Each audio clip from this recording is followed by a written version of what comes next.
In this video, I'm going to show you how to delete saved passwords on Chrome quickly and safely. If you've ever saved a password you no longer want stored in Google Chrome, or you just want to clean up old logins and protect your privacy, this tutorial will walk you through the exact steps. And if this video helps, please hit the like button and subscribe for more easy tech tutorials. First, open Google Chrome on your computer. Make sure you're using the Chrome browser where your passwords are saved. Once Chrome is open, look to the top right corner of the window and click the three-dot menu. This is where Chrome keeps most of its settings and tools. From the menu that appears, click Settings. Chrome settings will open in a new tab, and from here you can manage everything from privacy to saved logins. Now look at the left-hand menu and click Autofill and Passwords. This section is where Chrome stores your saved personal information, including addresses, payment methods, and passwords. After that, click Google Password Manager. This is the place where all of your saved website passwords are listed. Once the Password Manager opens, you can scroll through your saved logins or use the search bar at the top to find the exact website account you want to remove. This is really helpful if you have a lot of saved passwords and want to go straight to one specific entry.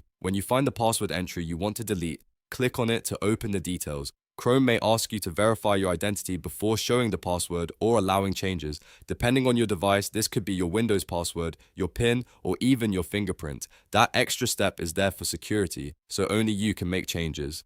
After the entry opens, you'll see the option to delete. Click Delete and Chrome will immediately remove that saved password from your account. If you no longer want Chrome to remember that login, this is the fastest way to clear it out. And that's it. You've successfully deleted a saved password on Chrome. You can repeat the same process for any other passwords you want to remove, whether you're cleaning up old accounts or just improving your security. If this tutorial was useful, make sure to like the video, subscribe to the channel, and turn on notifications so you don't miss the next helpful guide. Thanks for watching, and I'll see you in the next one.